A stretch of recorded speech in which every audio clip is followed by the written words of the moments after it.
स्वागत है पहले तो आप सभी को मेरा नमस्कार। मैं हूं डॉक्टर ललित, और अगर आपने अभी तक चैनल को सब्सक्राइब नहीं किया है तो जल्दी से चैनल को सब्सक्राइब कर लो, वीडियो को लाइक कर दो, कमेंट करना बिल्कुल ना भूलो और इसको आगे लेकर भी बढ़ो। तो बहुत बहुत स्वागत के साथ शुरू करता हूं। पहला प्रश्न आपके स्क्रीन पर कुछ इस तरह से है। पहला सवाल, यदि किसी वृत्ताकार खेत की त्रिज्या 14 मीटर है और उसके बाहर से सटाकर एक 2 मीटर चौड़ा रास्ता बनाना हो तो रास्ते का क्षेत्रफल ज्ञात करना है आपको। Good evening Pihu. यानी if a circular field whose radius is 14 meter is to be made adjacent to the outside of a 2 meter wide path, then find the area of the road। तो उस रोड का आपको रास्ता बताना है। यानी ये वृत्त है, वृत्ताकार खेत है जिसकी रेडियस 14 है, इसके चारों तरफ सटाकर एक रास्ता बनाया गया है जो 2 मीटर चौड़ा है। तो इसका मतलब कितना हुआ, इस बड़े वाले की रेडियस कितनी होगी, 14 और 2 16। भैया यहाँ से यहाँ तक 14, यहाँ से यहाँ तक तो 16 हो गई। तो अगर मैं आपसे बात करूं इस बड़ी वाली रेडियस से अगर छोटी वाली रेडियस के क्षेत्रफल को घटाया जाए तो मुझे इस रास्ते का क्षेत्रफल मिल जाएगा ना। बस मैंने वही करना है और मुझे कुछ करना ही नहीं है। तो मैंने क्या कहा, आप सभी जानते हैं खेत का क्षेत्रफल होता है पाई आर स्क्वायर।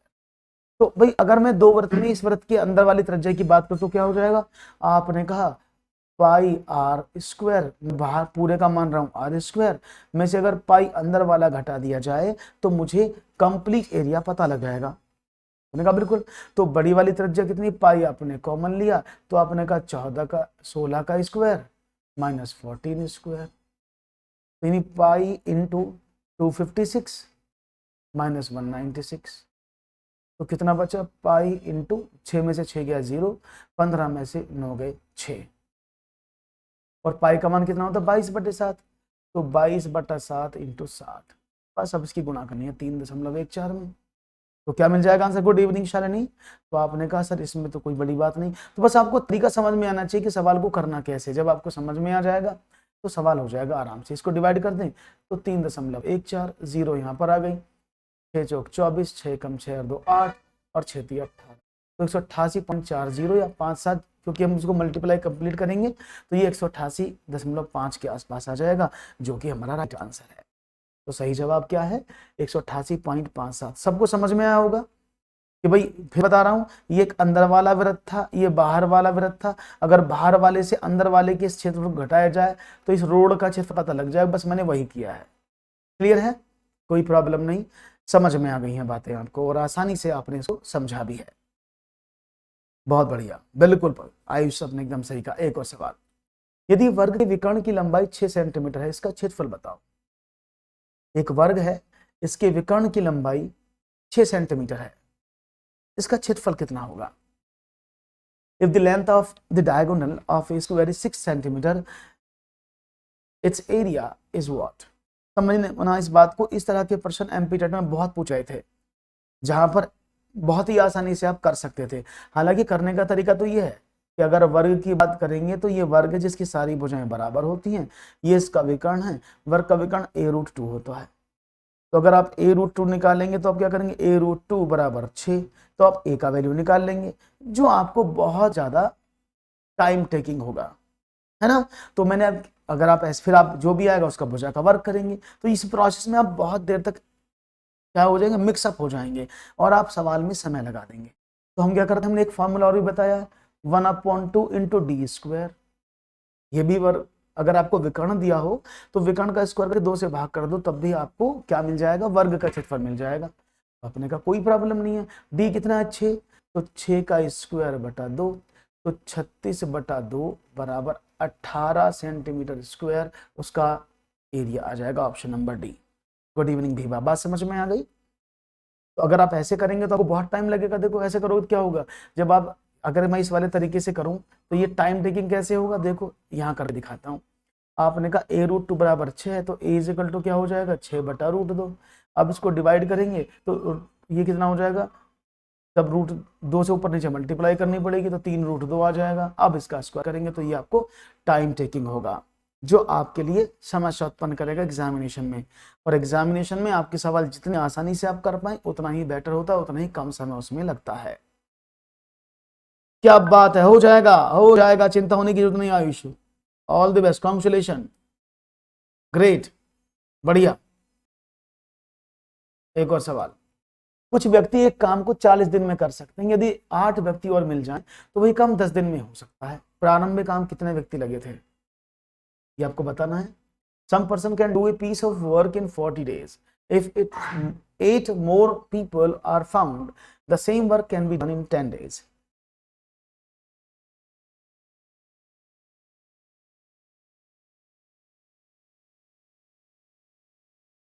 क्या बात है पियो, बहुत बढ़िया जी, बहुत बढ़िया, मुबारक हो आपको।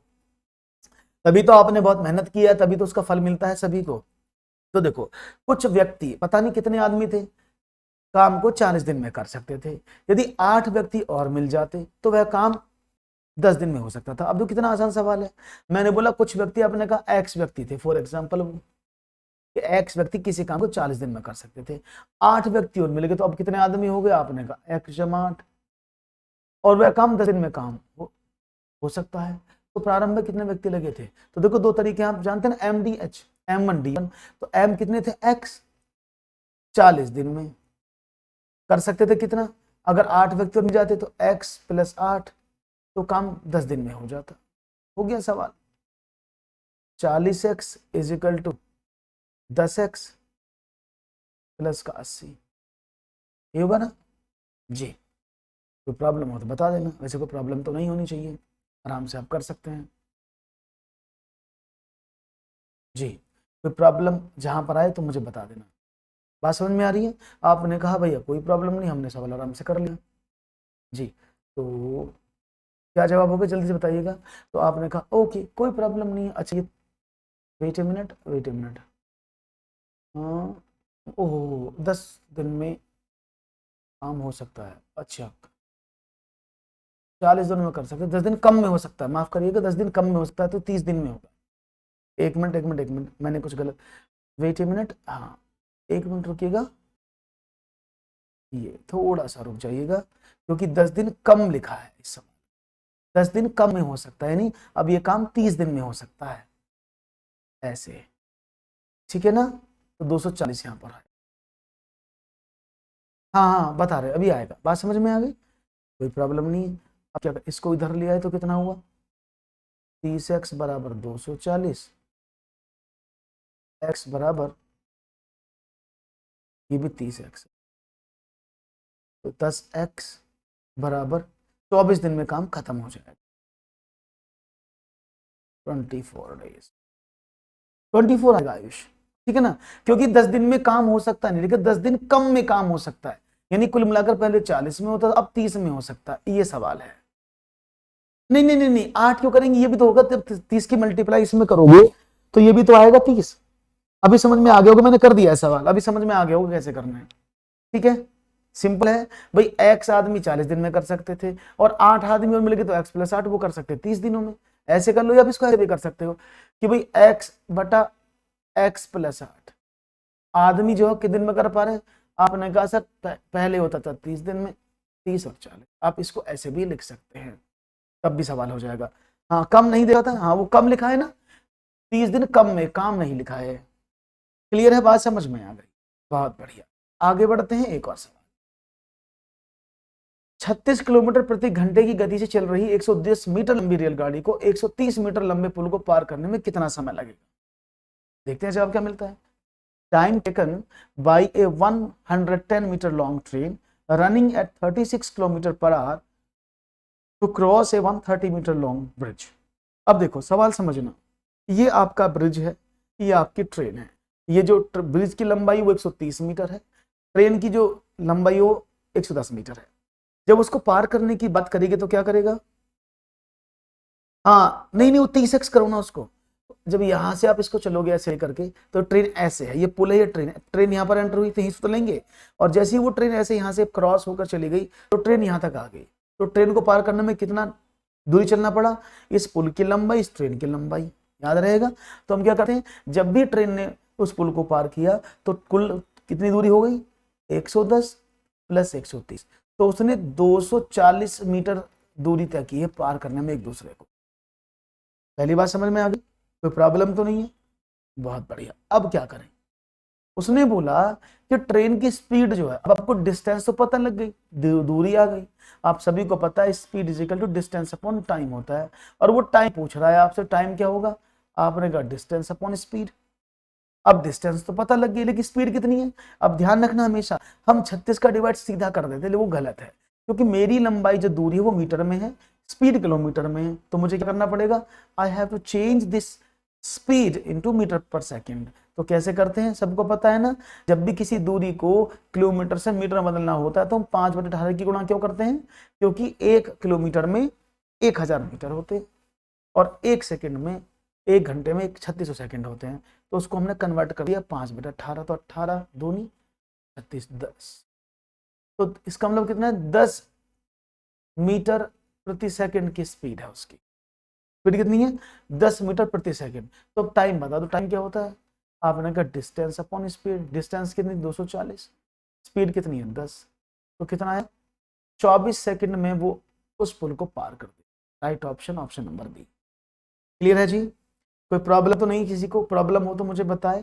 वैसे प्रॉब्लम नहीं होनी चाहिए, सवाल आसान था, इजीली आप इसको हैंडल कर सकते हैं, इजीली मैनेज भी हो जाएगा अगर आप करना चाहेंगे तो। एक और सवाल लेते हैं। किसी राशि पर 2 वर्षों का चक्रवृद्धि ब्याज 410 रुपए तथा साधारण ब्याज 400 है। ब्याज की वार्षिक दर बताओ कितनी है। देखते हैं जवाब क्या मिलता है जी। किसी राशि पर 2 वर्षों का चक्रवृद्धि ब्याज 410, साधारण ब्याज 400 है, ब्याज की वार्षिक दर। अब ध्यान देखो भाई, 2 वर्षों का सिंपल इंटरेस्ट 400 रुपए, 2 वर्षों का कंपाउंड इंटरेस्ट आपने कहा 410 रुपए। तो देखो पहले मैं थोड़ा सा बेसिक समझा दूं कैसे इस सवाल को आप कर सकते हैं, ठीक है ना। अगर मैं आपसे बात करूं प्रश्न को करने की, तो क्या कर सकते हैं, SI 400 CI 410, तो क्या करें, बस हो गया सवाल। आप सभी जानते हैं कि साधारण ब्याज हर वर्ष बराबर होता है, पहले साल 100 है तो अगले साल भी 100 रहेगा। तो यहाँ पर SI की बात करें तो 400 रुपए यहाँ पर 2 साल का ब्याज, तो 1 साल का कितना हुआ, आपने कहा 200 रुपए पहले साल में, 200 रुपए दूसरे वाले साल में। SI, अच्छा CI क्या होता है, 1 साल का CI और SI बराबर होते हैं, तो 200 ब्याज इस पर मिला। 200 जब 410 में से 200 निकाले 210 ब्याज बचा, 200 तो मूल और 10 रुपए ब्याज पर ब्याज, यानी ये 10 रुपए इस 200 रुपए पर मिले। तो क्या करेंगे, 10/200 मल्टीप्लाई बाई 100, तो कितना आया, 5% की दर आ गई। तरीका नंबर 1। तरीका नंबर 2 भी कर सकते थे, आप क्या करेंगे, सीधा इसको सबट्रैक्ट कर दो। बहुत बढ़िया। तो अगर कंपाउंड इंटरेस्ट में से आपने साधारण ब्याज घटाया तो कितना आया, 410 माइनस 400, 10 रुपए। तो 10 रुपए का ब्याज कमाया, कितने पर कमाया, क्योंकि 1 साल में साधारण ब्याज 400, 2 साल का ब्याज है तो 1 साल का ब्याज 200 है, तो 200 पर कमाया। तब भी आप कर सकते हैं, ये मैंने आपको समझाने के लिए बताया। आप एग्जाम में करेंगे तो सीधा घटा देंगे, 410 में से 400, 2 का डिवाइड कर दे, 1 वर्ष का ब्याज मिल गया, बस सवाल हो गया। 5% की दर है, कोई प्रॉब्लम तो नहीं किसी को। बहुत बढ़िया जवाब, right option, option number C होगा इसका, जिसमें कोई भी आपत्ति, कोई भी संदेह, कोई भी टेंशन, शिकायत, परेशानी आपको नहीं होनी चाहिए। सही जवाब आपने दिया है। एक और सवाल लेते हैं। एक दुकानदार अपने माल का दाम सर्वप्रथम 10% बढ़ा देता है, तब ग्राहक को 10% का छूट प्रदान करता है। तो इस सौदे में दुकानदार को कितने प्रतिशत का लाभ या हानि होती है। उसे ना लाभ ना हानि, 1% की हानि, 1% का लाभ, या इनमें से कोई नहीं। एक शॉपकीपर है, first increase the price of his goods by 10% and then gives a discount of 10% to the customer. Then what percent profit and loss does the shopkeeper makes in the transaction? Neither profit nor loss, a loss of 1%, 1% profit, and none of these. जी देखो, जब ऐसा होता है, मैंने कहा 2 consecutive आ रहे हैं ना, एक ही माल पर पहले बढ़ाया फिर कम किया, पहले की माल पर पहले कम किया फिर बढ़ाया, एक बार बढ़ा दिया एक बार कम कर दिया, दोनों बार बढ़ा दिया दोनों बार कम कर दिया। तो शायद आपको याद आ जाए, हमने आपको मॉर्निंग में भी बताया था कि A + B + AB by 100 formula हम यूज करते हैं, है ना। तो क्या करें, पहले बढ़ा है तो हमेशा बढ़ोतरी के लिए प्लस का निशान, कम के लिए छूट डिस्काउंट नेगेटिव। तो क्या हुआ, 10 माइनस का 10 प्लस 10 मल्टीप्लाई बाई -10/100, तो कितना हुआ 10 से 10 कट गया, यू विल गेट 10 10 माइनस का 100 बटा 100 दैट इज माइनस का, और माइनस क्या शो करता है, कमी, डिस्काउंट। तो 1% की छूट या घाटा या हानि उसको हो जाए। Right option option number B. Clear है जी, बहुत बढ़िया। हाँ 1% का लॉस हो जाएगा, सही कहा आपने, एकदम बढ़िया जवाब है। एक और सवाल लेते हैं। दो संख्याएं 5 और 9 के अनुपात में है, दोनों में 9 जोड़ने पर उसमें 16:27 का अनुपात हो जाता है। तो दोनों में से कोई एक संख्या बताओ कौन सी है, 66, 77, 88 या 99? जी, दोनों में से कोई एक संख्या बता दो। और ये सवाल मैंने आपको बताया भी कि इनको आप कैसे कर सकते हैं।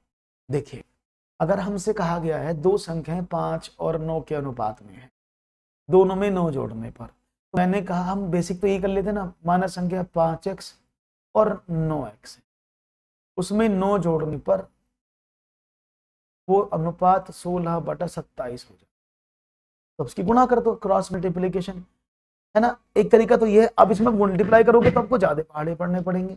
एक तरीका क्या है, मैंने कहा 5/6 अनुपात था, वो 16/27 हो गया, यही ना। अब क्या हुआ, तो पहले इनका डिफरेंस देख लेते, इसमें 1 का डिफरेंस है, इसमें कितने का, इसमें डिफरेंस कितने का, आपने कहा 11 का डिफरेंस। दोनों अनुपातों में अंतर देख लेते हैं, अंतर बराबर नहीं तो इसकी गुणा इधर कर देते, इस अंतर की गुणा इधर, तो 55/66 और 16/27 ऐसे कर लेते हैं। अब क्या करें, अब आपने देखा दोनों का डिफरेंस कितना है, तो तरीका नंबर 2, लेकिन बेसिक तरीका पहले बता दूं, इस तरीके को तो बाद में समझाऊंगा, क्योंकि पहले बेसिक से आप जाने जनरली कैसे करते हैं, क्योंकि इस तरीके को तो मैं आपको संख्यात्मक तरीके से भी समझा सकता हूं। देखो 27 पंजे कितने होते हैं, आपने कहा 135, यहां लिख देता हूं 135x प्लस, अच्छा 27 9 से कितने होते हैं, 270 में 27 कम कर दो, 253, 43, है ना। ठीक है भैया, अब बराबर किसके हो गया, 16 निम्न 144x प्लस 144, इसको इधर ले, इसको उधर भेज दे, तो कितना हुआ 144x माइनस का 135x is equal to 243 minus का 104। क्या करें भाई, 14 में से 5 गए 9, कितना आया, 4 में से 4 गया 0, 13 में से 9 गए, 13 में से 4 गए 9, तो x बराबर, तो x का वैल्यू 10 आया। ठीक है, यहां तक समझ में आया, कोई प्रॉब्लम नहीं है। आपका यहाँ पर कितना है, 10 आया। अब 10 आपके सामने आ गया x का वैल्यू, तो संख्या कौन कौन सी हो सकती है, आपने कहा 9 जोड़ने पर, तो आप देखो जब x का वैल्यू आपको 10 मिल रहा है तो दोनों में से कोई एक संख्या बता दो। अब क्या करें, संख्याएं तो आपके सामने कौन कौन सी हैं, 9x, 5x और 9, तो 50 और 59, और ये संख्या क्या हो जाएगी अगर इसमें देखें, तो 9x प्लस 9 कितना हो जाएगा, आपने कहा सर 99, तो आप इसको ऐसे कर सकते हैं जी। कोई दिक्कत, किसी को परेशानी तो मुझे बताए, समझ में आया कि नहीं, क्लियर हो गया है कि नहीं, कोई प्रॉब्लम हो तो मुझे बता दो, कोई प्रॉब्लम नहीं होना चाहिए जी। क्लियर है, मैंने कुछ गड़बड़ तो नहीं कर दी है, एक मिनट रुकना, 13, अरे माफ करिएगा, एक मिनट, इट्स 3, मैंने 4 कैसे लिख दिया, 99 होगा फिर तो ये तो 243 था ना, ये मैंने उल्टा कैसे लिख दिया, ओ माय गॉड। तो कितना हुआ 11, x बराबर 11, माफ करिएगा, तो x बराबर कितना हुआ 11। तो जब x बराबर 11 मिला आपको, तो संख्या क्या थी, एक 5x थी, एक 9x थी, तो कितना करें, 5 गुणा 11 बराबर 55, एक संख्या तो 55 है, 9 गुणा 11 बराबर 99, एक संख्या 99 है, तो इसमें कौन सी संख्या मिली, दैट इज 99, आप इसको चूज कर सकते हैं, दैट इज 99। क्लियर है, इसको भी करेंगे नीचे वाले बेसिक तरीके से, अगर इसको एडवांस में लेना चाहते हैं तो इन दोनों का डिफरेंस आपको निकालना पड़ेगा। आपने कहा 15 में से 6 गए 9 और 4 में से गया 39, अब ये आपको आना चाहिए 9, तो ये थोड़ा सा आपको इसमें टिपिकल पड़ेगा, तो हम इसको बेसिक से ही कर सकते हैं इजीली, इसको मैं अभी नहीं बता रहा हूँ। ठीक है, राइट ऑप्शन 99। क्लियर है, कोई प्रॉब्लम नहीं है, बहुत सिंपल तरीके से आपने सवाल को कर दिया है जी। कोई जवाब नहीं मुझे किसी का भी, एक और सवाल, 15,000 के एक बिल पर 50% की कटौती कर देने में अथवा 30% तथा 20% की दो क्रमिक कटौतियां करने में क्या अंतर है? यानी the difference between allowing one deduction 50% on A bill of ₹15,000 और टू सक्सेसिव डिडक्शन ऑफ 30 और 30% एंड 20% इज व्हाट? यानी आप एक बार देखो 15,000 पर 50% की छूट देते हो और एक बार आप 30% और 20% की छूट देते हो, तो दोनों बार दी गई छूटों में कितने रुपए का अंतर है ये आपको बताना है। तो देखते हैं जवाब कितना आसान है। देखो अब हम बात करते हैं, क्रमिक छूट दी गई है, तो यानी ये दो छूट एक साथ दी है, पहले 30 की फिर 20 की, इसको 30 + 20 बोल देते हैं कई बार, 30 + 20%। तो क्या कर सकते, 30 + 20 का मतलब कितना हुआ, 30 + 20। तो अगर मैं इस छूट की बात करूं, ये कितनी हो जाएगी, दोनों कंसेक्यूटिव छूट है, तो मैंने कहा A + B + AB बाई 100, क्योंकि दोनों डिस्काउंट है तो इसको किस लेंगे, नेगेटिव में। तो आपने कहा ओके, तो कितना होगा, माइनस का 30 माइनस का 20, जब माइनस माइनस की मल्टीप्लाई दोनों प्लस हो गए, 30 × 20/100 कितना हुआ, माइनस का 50 प्लस का 6, तो यानी माइनस का 44। यानी ये 30 और 20 डिस्काउंट जो होंगे ये एकमात्र 44% के डिस्काउंट पर दिए जाएंगे। तो एक बार तो आपने 50% की छूट किया, एक बार आपने 44% की छूट किया, तो दोनों में कितना अंतर आया, आपने कहा 50 - 44 बराबर 6% का अंतर आया। अब 6% का वैल्यू क्या होगा, आपने कहा 15,000 में 6 का परसेंट निकाल दो, तो 15 × 6 = 90, 900 रुपए का डिफरेंस आ जाए। Option number C. मेरी आवाज आपको आ रही है जी? आंसर नहीं आ रहे हैं आप लोगों को, क्या बात है भाई, कमेंट भी नहीं आ रहे आप लोगों के। तो राइट ऑप्शन क्या है, दैट इज 900 रुपए। क्लियर है, कोई समस्या नहीं, कोई दिक्कत नहीं, समझ में आ गया। आगे बढ़ते हैं, एक और सवाल की बात करते हैं। एक साइकिल को 800 रुपए में बेचने से 20% की हानि होती है, इसको कितने में बेचा जाए ताकि 10% का लाभ हो? बहुत सिंपल सवाल है, करने की कोशिश करेंगे और बताएंगे मुझे इसका आंसर क्या आएगा आपकी तरफ से, तो बड़ा अच्छा लगेगा। Let's see what will be the right answer from your side. Okay, देखते हैं जवाब में आपकी प्रतिक्रियाएं क्या होती हैं। उम्मीद करेंगे कि आपकी प्रतिक्रिया हम अच्छी मिलेंगी और आपका जवाब भी हमें अच्छा मिलेगा। लेट्स सी, तो भाई क्या आता है जवाब, देखते हैं आपके आंसर्स के साथ। यस, तो शुरुआत हुई है। ओके, लेट्स सी, जवाब मिलने की चांसेस बढ़ेंगे कि नहीं बढ़ेंगे तो आप बताएंगे, और हमें उम्मीद है कि चांसेस पूरे बढ़ने चाहिए और जवाब आपके आने चाहिए।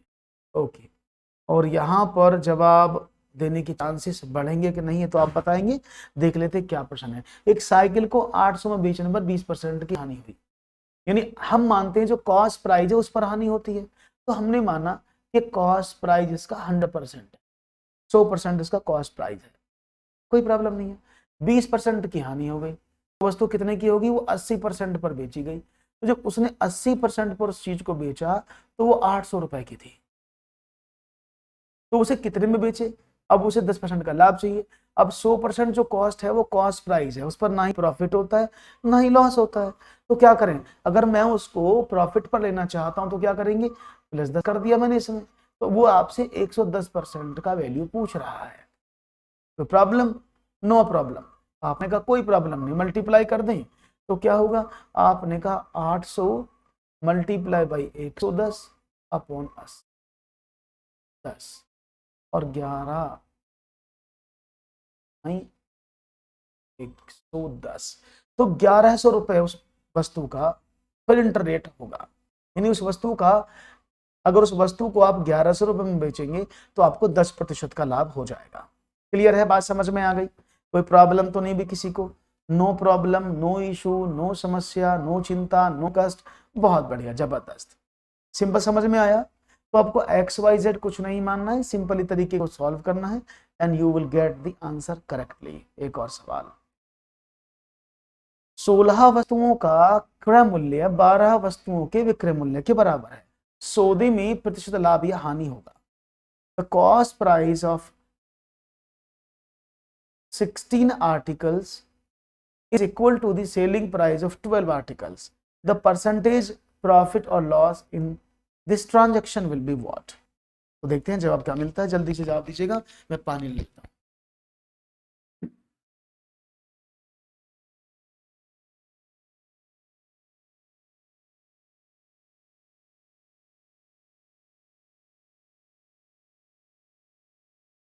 जी,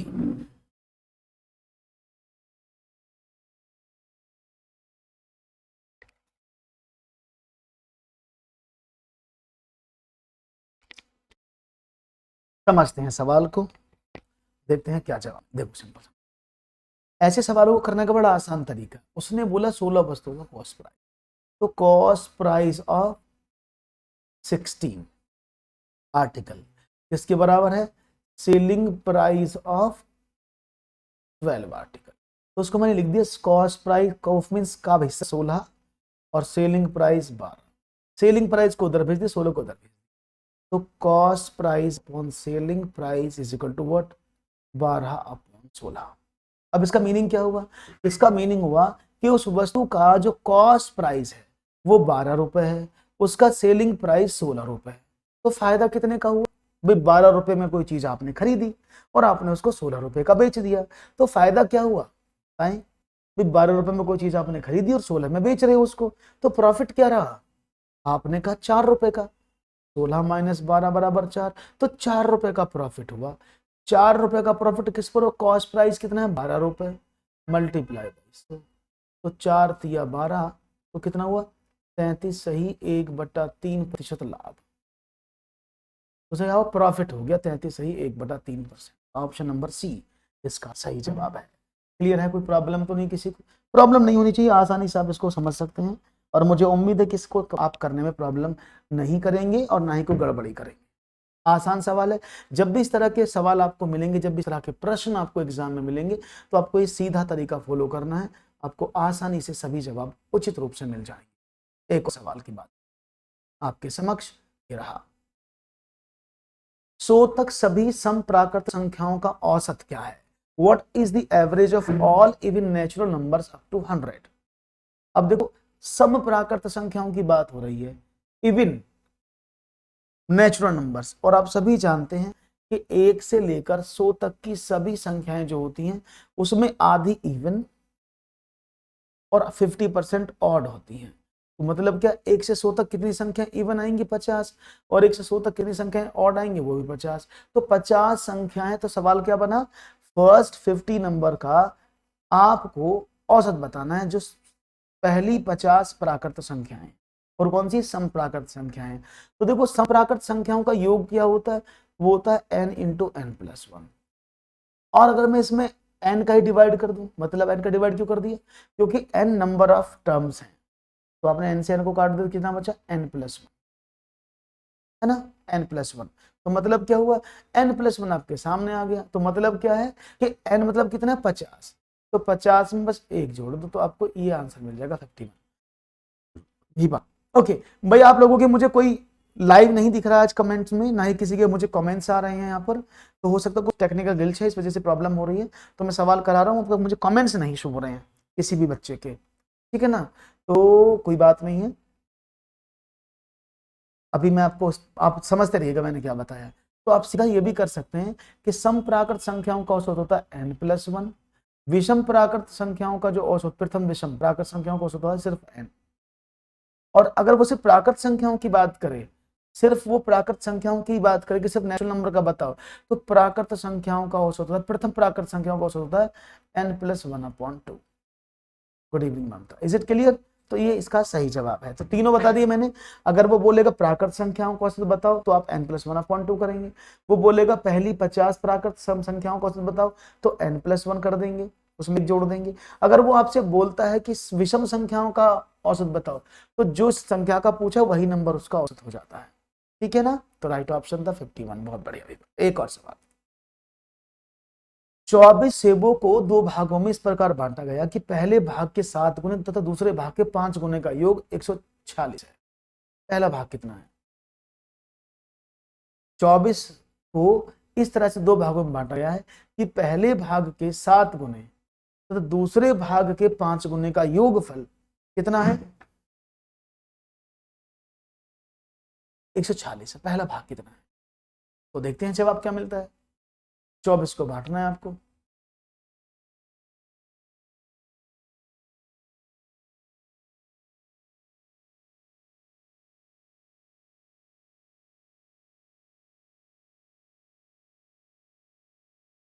तो राइट ऑप्शन क्या होगा जी। बड़ा सिंपल सवाल है तो आप कर सकते हैं इसको आराम से, कोई प्रॉब्लम नहीं है जी। बड़ा सन्नाटा है, चुपचाप बैठे हैं, सवाल समझने की कोशिश करो, एक बार में समझ में आ जाएगा, नहीं तो दिक्कत होगी। बहुत आसान है, करने की कोशिश करो, हो जाएगा। देखो मैं इसको दो तरीके से आपको बता देता हूँ।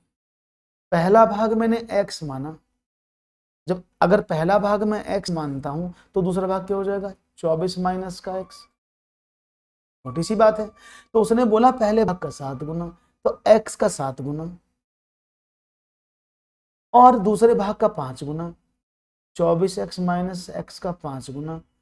अगर मैं इन दोनों को जोड़ दूं तो कितना आना चाहिए 146 आना चाहिए ना, ये तो बोल रहा है वो। अगर इन दोनों को जोड़ा जाए तो आपको कितना आना चाहिए 146 आना चाहिए। तो आपने कहा 7x प्लस 120 माइनस का 5x बराबर 146।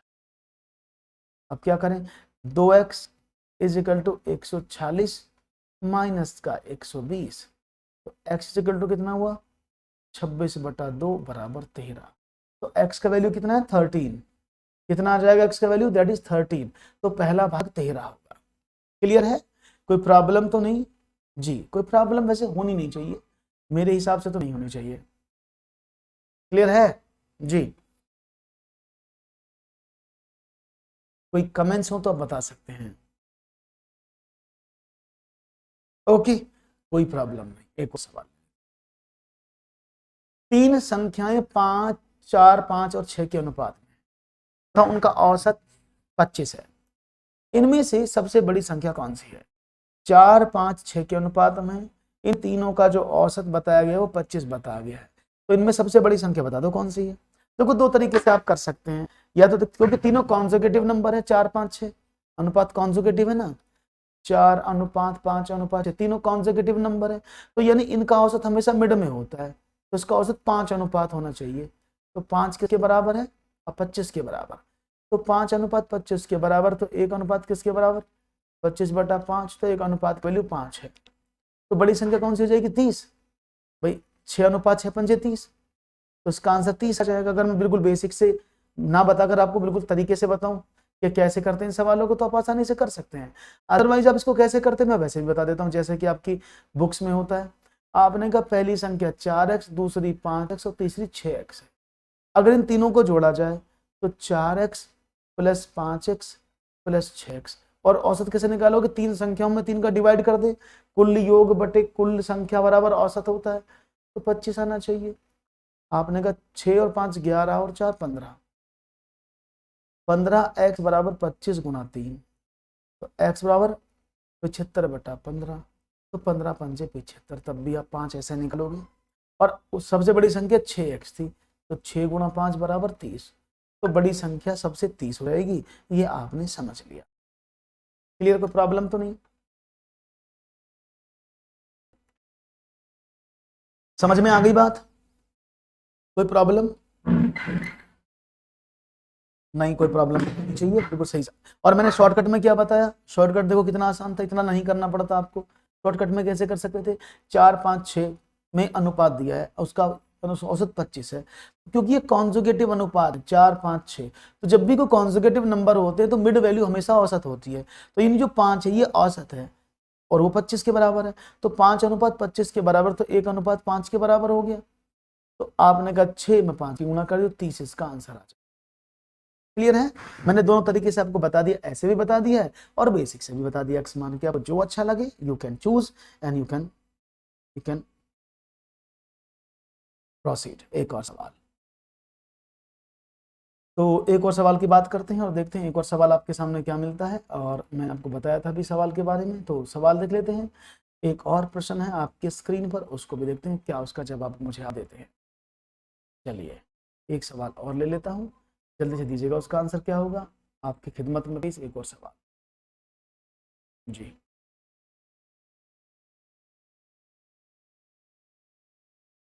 स्क्रीन पर ये रहा। ए की आय बी की आय से 10% अधिक है। बी की आय ए की आय से कितने प्रतिशत कम होगी आपको बताना है। ए की आय बी की आय से 10% अधिक है, बी की आय ए की आय से कितने प्रतिशत कम है ये आपको समझना है।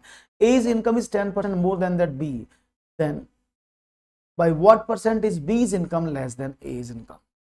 तो यहां पर भी आप सो ना माने, इसको भी मैंने आपको बताया हुआ है कि उसने बोला है कि ए की आय बी की आय से 10% अधिक है, तो 10% का फ्रैक्शनल वैल्यू निकाल लो।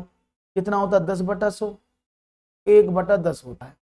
उसने बोला अधिक है तो क्या करेंगे, बस अधिक कर दो, नीचे वाले में जोड़ दो।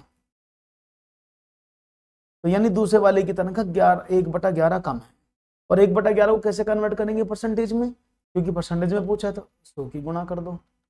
तो कितना हुआ 100/11, तो 11 ना 99, 9 सही 1/11%।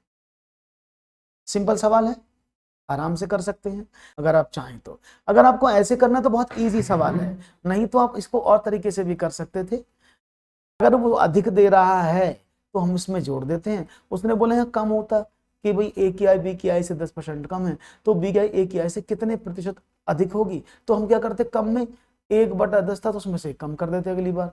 तो कम में कम कर देना है, उसने अधिक बोला तो अधिक कर देना। इट्स इजी, और आसानी से आप सवालों को हल कर पाएंगे। इज इट क्लियर, बात समझ में आ गई, बहुत बढ़िया। आगे बढ़े, एक और सवाल की बात करते हैं। One more question. x के 5% को x में जोड़ने पर प्राप्त संख्या x को किसी संख्या से गुणा करने पर प्राप्त की जा सकती है। बड़ा ही अच्छा सवाल है, लॉजिकल सवाल है। x के 5% को x में जोड़ने पर प्राप्त संख्या x को किस संख्या से गुणा करने पर प्राप्त की जा सकती है। तो दो पार्ट में तोड़कर सवाल को समझना क्या बोल रहा है ये। The number obtained by adding 5% of x to x can be obtained by multiplying x by any number। तो देखते हैं जवाब क्या मिलता है। तो फिर मैं इसको एक बार आपको वाइफर कर देता हूं। आपको ये बताना है कि x के 5% में x जोड़ा जाए, जो संख्या प्राप्त हो उस संख्या को हम कैसे प्राप्त कर सकते हैं, अगर x में किस चीज की गुणा कीजिए जो उसके बराबर आ जाए, ये सवाल है। तो आपने कहा x के 5% में, तो 5/100 में आपने x जोड़ दिया तो कितना हुआ। आपने कहा x में 5 जोड़ा तो कितना हुआ, जब 100 का डिवाइड कर दें तो ये 0.5 तो हो जाएगा, 0.05। हाँ जी भाई, इसमें अगर डिवाइड कर दूं मैं तो 0.05 तो आएगा, तो कितना हुआ 0.5x प्लस x, यानी 1.05x। ये आया x का 5% में x जोड़ने पर। तो उसने बोला है x में मैं किस चीज की गुणा करूं जो मुझे ये प्राप्त हो जाए, x में किस चीज की गुणा कर दूं कि मुझे ये मिल जाए।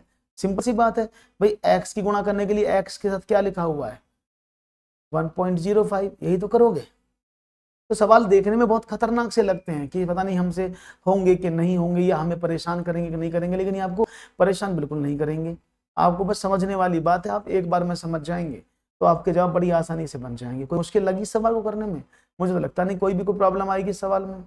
बताइए कोई प्रॉब्लम आई, कोई प्रॉब्लम नहीं आई ना, बहुत सिंपल था, इजीली हो गया। एक और ले लेते हैं सवाल।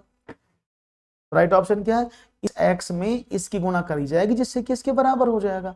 Right option option number A. बढ़िया, एक और सवाल। 2:3, 4:7, 5:8 में सबसे बड़ा कौन सा है। अब ये बड़ा होने के लिए भी मैंने आपको कई बार बात बताई हुई है कि जब बड़ा छोटा ढूंढते हैं तो आप क्या करते हैं, सिंपल है, कुछ नहीं करना होता, या तो आप डिवीजन मेथड लगा दो। जैसे यहाँ लिखा 2/3, 4/7, 5/8, ये सभी बराबर है, तो उसको डिवाइड करें तो 0.66 को डिवाइड करें 7×5 35, 5×7 42, 7×7 49, को डिवाइड करें 0.8×5 40, 8×6 48, 2 8 2 16। सबसे बड़ा आपने बता दिया कौन सा, ये तो आपने डिवीजन मेथड से तुरंत कर दिया। आप उसको दूसरी तरीके से भी कर सकते हैं कि 2/3, ये मैंने आपको पहले भी बताया हुआ है, 4/7 और 5/8, इसको क्रॉस मल्टीप्लीकेशन मेथड बोलते हैं। इसकी गुणा करें 7 दूनी 14, 7 तिया 21, दोनों में बड़ा कौन सा 21 ना, 14 छोटा, इसको छोड़ दिया। अब ये बड़े वाले को आगे से देखो क्या इससे भी बड़ा है कि नहीं है, आपने कहा 8 चौक 32 और 7 पंजे 35, तो बड़ा कौन सा 35 ना, तो यही संख्या सबसे बड़ी हो। क्लियर है?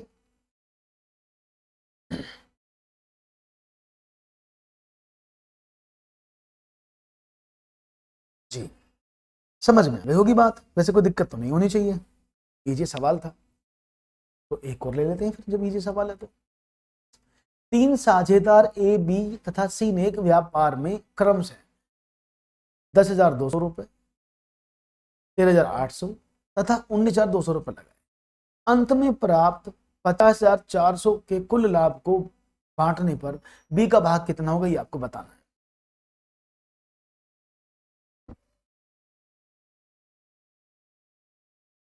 देखते हैं आपका जवाब क्या मिलता है। देखो बहुत सिंपल सवाल है भाई, एक मोटी सी बात देखो, जिस तरह से पैसा व्यापार में लगाया जाएगा लाभ भी तो उसी आधार पर मिलेगा। कोई आदमी 100 रुपए लगाता, कोई आदमी 10,000 रुपए लगाता, तो 100 वालों को 100 रुपए के हिसाब से लाभ मिलेगा, 10,000 वाले को 10,000 रुपए के हिसाब से लाभ मिलेगा, यही तो मतलब है। तो उन्होंने क्या क्या लगाया, ए था, बी था और सी था। ए ने लगाए 10,200 रुपए, बी ने लगाए 13,800 रुपए, सी ने लगाए 19,200 रुपए। अगर मैं इनका देखूं रेशो में इनको कन्वर्ट करूं तो कितना आएगा, कितना हुआ, 2 जीरो से 2 जीरो सबसे हट गए।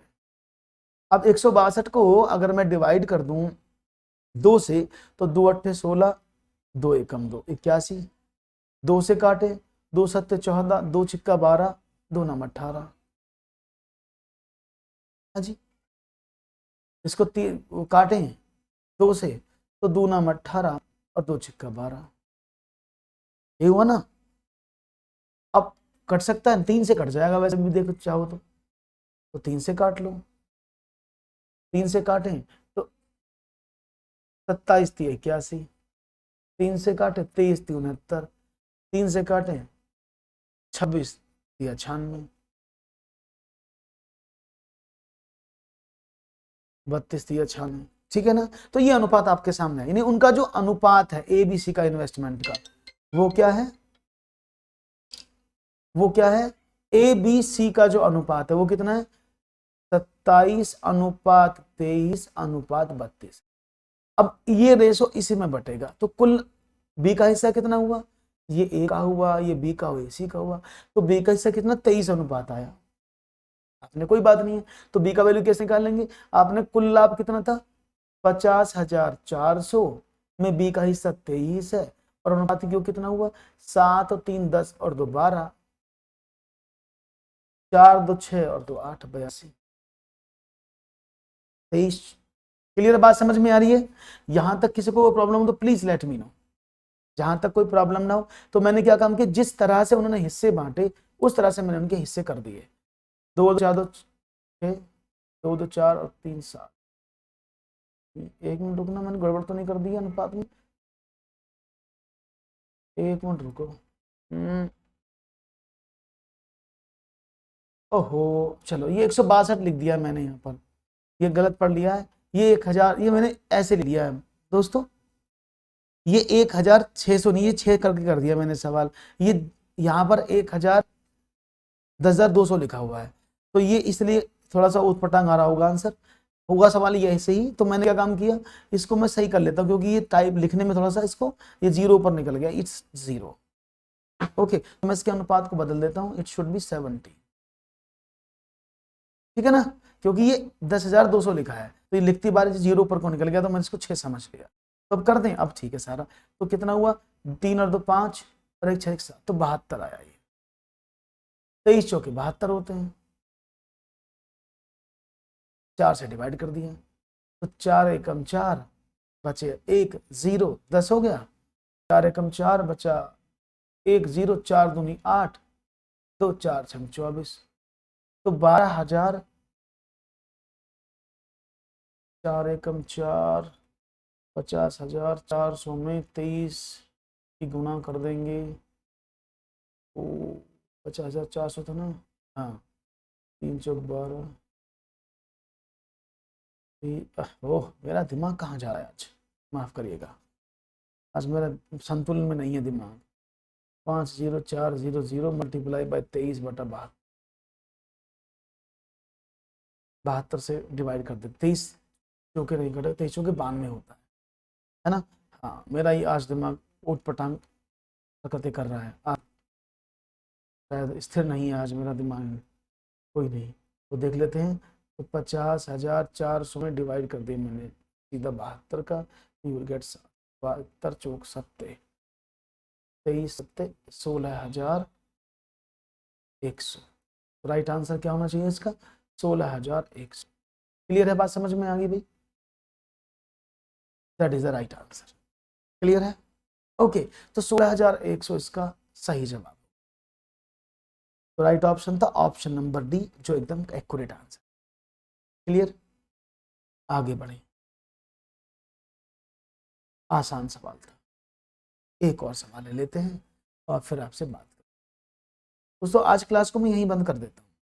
एक्चुअली मुझे लग रहा है कि आज थोड़ा सा मैं संतुलित नहीं है मेरा मस्तिष्क, इस वजह से कहीं और सोच रहा हूँ, तो जवाब क्वेश्चन में गलतियाँ हो रही हैं। कल कराऊंगा, ठीक है ना। तो आज के लिए इतना ही। अगर आपको क्लास अच्छी लगी हो तो लाइक शेयर जरूर कर दें, कमेंट करके जरूर बताएं कि वीडियो आपको कैसे लगते हैं। डेली मुलाकात करेंगे इस समय, तब तक के लिए दीजिएगा इजाजत। Thank you very much and have a nice day. नमस्कार।